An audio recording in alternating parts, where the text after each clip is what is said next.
Okay, guys. I hope that you have finished reading the first chapter of political science, power sharing. और वहाँ पर आप लोगों ने जो है हम लोगों ने जो है एक्चुअली पावर शेयरिंग के दो आइडिया मीन पावर शेयरिंग से रिलेटेड हमने दो कह सकते हो प्रैक्टिसेस को देखा हमने। वन इज अबाउट मेजोरिटेरियनिज्म में actually power sharing as such होता ही नहीं है। रीजन ये है कि जो मेजोरिटी जो होता है वो जो है वो सिर्फ जो है पॉलिटिकल वो पूरे पूरे सिस्टम को डोमिनेट करता है, और जो पॉलिटिकल सिस्टम होता है या गवर्नमेंट जो होती है वो सिर्फ मेजोरिटी के इंटरेस्ट को लेके चलती है। And since I mean even though it is a democracy, problem is that like the majority can elect the government, तो इसलिए जो है उस गवर्नमेंट के सत्ता में बने रहने का चांस भी जो है काफी सॉलिड होता है।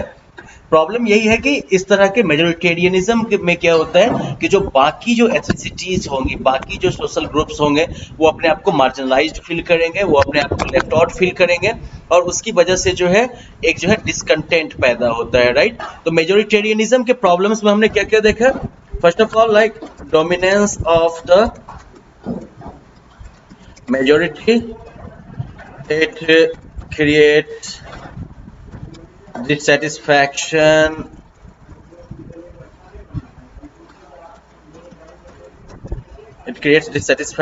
and alienation among the neglected communities. So that is another idea, right? You can say neglected communities, ethnicities, or social groups. Okay, that is a problem with that, and it can actually lead to, इसकी वजह से जो है कह सकते हो कि civil conflict create हो सकता है। The example we saw in Sri Lanka. Okay, like that is a big problem with majoritarianism. और इसका जो है सॉल्यूशन क्या है, इसका दूसरा ऑप्शन क्या है हमारे पास?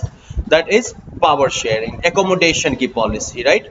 एकोमोडेशन के अंदर क्या होता है? एकोमोडेशन बेसिकली अलाउज यू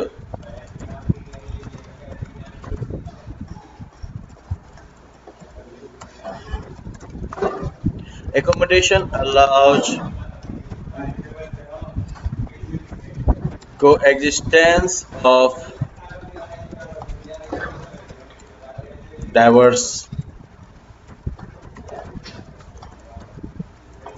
तो एकोमोडेशन क्या करता है? तो वो जो है डाइवर्स, जो अलग अलग जो डाइवर्स कह सकते हो कि सोशल ग्रुप्स होंगे, उनका जो है ये कोएग्जिस्टेंस जो है ये इंश्योर कर देता है, ठीक है। तो इसकी वजह से क्या होता है? एक हार्मोनियस कह सकते हो कि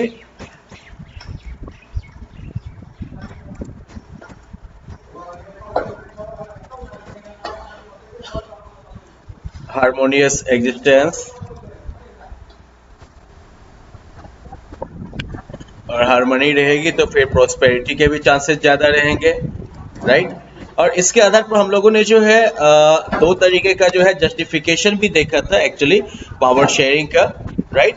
पावर शेयरिंग का जो दो जस्टिफिकेशन हम लोगों ने देखा था, व्हिच व्हाट वर दो जस्टिफिकेशंस? तो हमने ये देखा था कि एक तो प्रैग्मेटिक है, पावर शेयरिंग अगर होना चाहिए तो क्यों होना चाहिए, इसमें हमने देखा था एक जो है प्रैग्मेटिक ग्राउंड है कि भाई पावर शेयरिंग अगर आप करिएगा तो झगड़ा झंझट का चांस जो है वो कम रहेगा, इंटरनल कॉन्फ्लिक्ट जो होगा वो कम होगा, तो भाई ये बढ़िया बढ़िया बात है।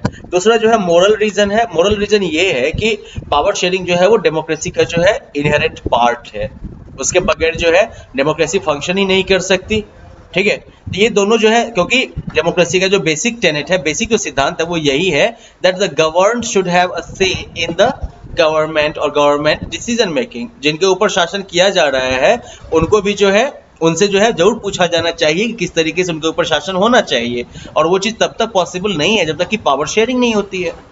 तो एनीवेज हमने वहां पर देखा कि there are two ways of power sharing, right. One is horizontal power sharing.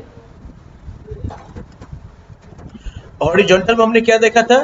तो basically different organs of the government, right?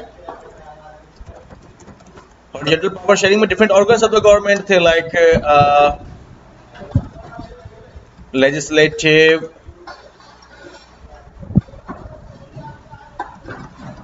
executive and judiciary, right. ये जो है हॉरिजॉन्टल पावर डिवीजन हो गया। दूसरी तरफ जो है हमारे पास वर्टिकल पावर डिवीजन के बारे में भी हमने देखा, राइट। मल्टी लेयर्ड कह सकते हो गवर्नमेंट इसको आप।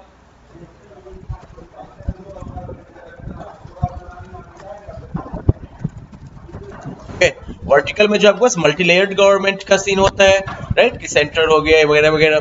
तो अभी जो है हम लोग यहाँ पर जो है इस मल्टी लेयर्ड गवर्नमेंट की जो हम बात कर रहे हैं या मल्टी लेवल गवर्नमेंट की, इसी तरह के पावर शेयरिंग पर हम लोग फोकस करने वाले हैं। इस तरह की पावर शेयरिंग को नॉर्मली जो है फेडरलिज्म कहा जाता है, और हम जो है एक फेडरलिज्म के बेसिक डेफिनेशन से शुरू करेंगे और आगे जाके जो है हम लोग इंडिया के कॉन्टेक्स्ट में फेडरलिज्म के थ्योरी और प्रैक्टिस को समझने की कोशिश करेंगे।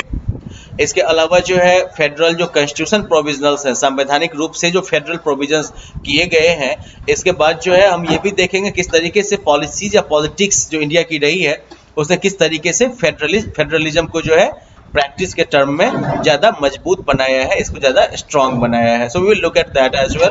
और फाइनली जो है हम लोग जो third tier of government India में अभी पिछले 1-2 दशक से जो है एक्टिव है, पंचायत लेवल की सरकार वगैरह सब, पंचायत राज सिस्टम, तो उसके बारे में भी बात करेंगे। So let us begin with the basic understanding of what is federalism. अब जैसे कि मान लीजिए हम लोग को बेल्जियम और श्रीलंका वाली कहानी जो हमने देखी थी, तो वहां पर हमने क्या देखा था कि लगातार जो है बेल्जियम के संविधान में जो है चेंज किया गया, और जिसका गोल ये था या उसमें से की चेंजेस जो थे, इंपॉर्टेंट चेंजेस में से एक चेंजेस ये था कि सेंट्रल गवर्नमेंट के पावर को रिड्यूस करना। की changes made in the constitution of Belgium के कॉन्स्टिट्यूशन में जो किया गया था प्रोविजन, उसमें से एक मेन प्रोविजन ये था कि सेंट्रल गवर्नमेंट के पावर को रिड्यूस करना है, ठीक है, reduce the power of the central government and give these powers to the regional governments.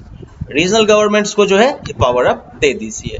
अब पहले भी रीजनल गवर्नमेंट्स बेल्जियम में एग्जिस्ट करती थी, उनका भी अपना रोल था, पावर था, लेकिन वो सब पावर जो है वो गवर्नमेंट के द्वारा दिया जाता था, सेंट्रल गवर्नमेंट के द्वारा दिया जाता था और वापस भी लिया जा सकता था। That is an important point two note कि पहले भी रीजनल गवर्नमेंट्स एग्जिस्ट करते थे बेल्जियम में, उनका भी अपना रोल था, पावर था वगैरह वगैरह, लेकिन ये सब पावर जो है इन रीजनल गवर्नमेंट्स को सेंट्रल गवर्नमेंट के द्वारा दिया जाता था और वापस भी लिया जा सकता था, इट कुड बी विथड्रॉन। तो 1993 के बाद जो चेंजेस होते हैं उसमें यह किया गया कि जो रीजनल गवर्नमेंट्स हैं उनको कॉन्स्टिट्यूशनल पावर दिया गया, जो कि अब सेंट्रल गवर्नमेंट के मर्जी के ऊपर डिपेंडेंट नहीं थे। तो मतलब कि अब जो रीजनल गवर्नमेंट के पास रीजनल गवर्नमेंट का जो रोल होगा, रीजनल गवर्नमेंट का जो पावर होगा, वो किसके द्वारा डिफाइंड होगा? कॉन्स्टिट्यूशन के द्वारा, संविधान के स्तर पर वो डिफाइंड होगा। तो मतलब ये हो गया कि सेंट्रल गवर्नमेंट जो है वो अपनी मर्जी से उसको कभी भी लेना और देना ये नहीं कर सकती है ना। आज चलो ठीक है, थोड़ी सी कब्जियत है, कोई बात नहीं, रीजनल गवर्नमेंट से पावर थोड़ा ले लेते हैं वापस, ऐसा नहीं होने वाला है इसमें। तो इस तरीके से हम देखते हैं कि बेल्जियम जो है it shifted from a unitary to a federal form of government. Belgium इसी तरीके से जो है एक यूनिटरी जो गवर्नमेंट होती है, यूनिटरी फॉर्म ऑफ गवर्नमेंट, उससे मूव होकर वो फेडरल फॉर्म ऑफ गवर्नमेंट में चली गई। तो चलिए बेल्जियम में कैसे, आपको ये तो एक अंदाजा लग गया होगा कि फेडरल वाले फॉर्म में होता क्या होगा। दूसरी तरफ श्रीलंका को अगर आप देखें तो श्रीलंका जो है लगभग मोटामोटी हर एक प्रैक्टिकल पर्पस से जो है श्रीलंका में यूनिटरी सिस्टम है, जहां पर नेशनल गवर्नमेंट के पास जो है सारा पावर है। National government has all the powers. और तमिल लीडर्स जो है वो वहां पर जो है चाहते हैं कि श्रीलंका में एक फेडरल सिस्टम बने, जो डिफरेंट रीजन्स हैं उस लेवल पर गवर्नमेंट ही ना बने, सिर्फ उनकी पावर भी जो है कॉन्स्टिट्यूशनली डिफाइंड हो।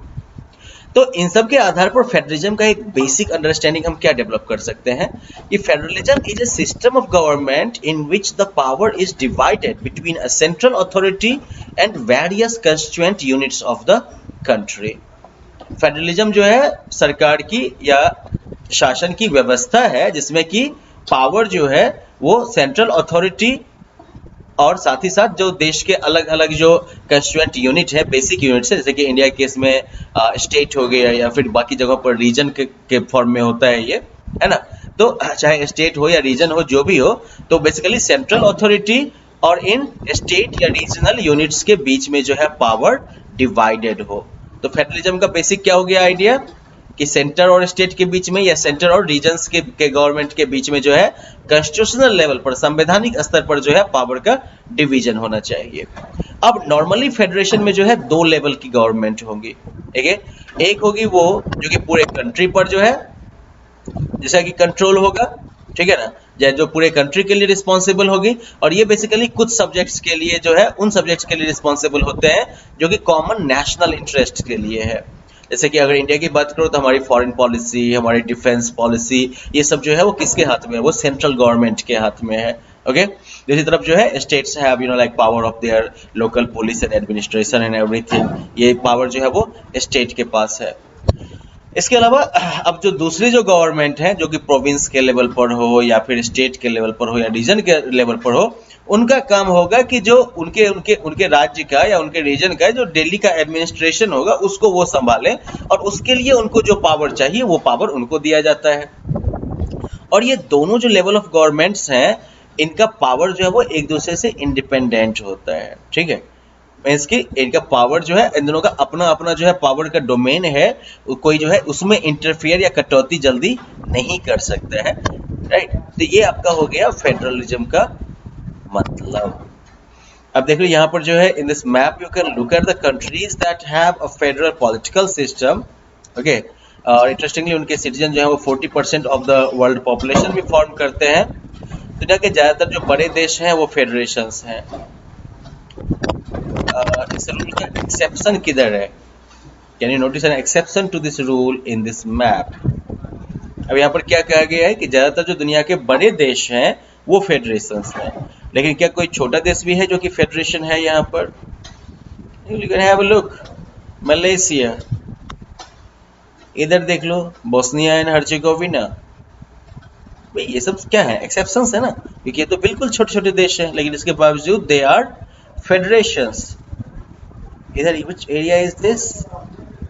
ये भी देखो भाई, सबसे छोटा आपका फेडरेशन, राइट। तो इस तरीके से जो है फेडरलिज्म जरूरी नहीं है, आई मीन एंड है कि लार्ज कंट्रीज जो है वो फेडरेशंस हैं, लेकिन ये कंपलसरी नहीं है।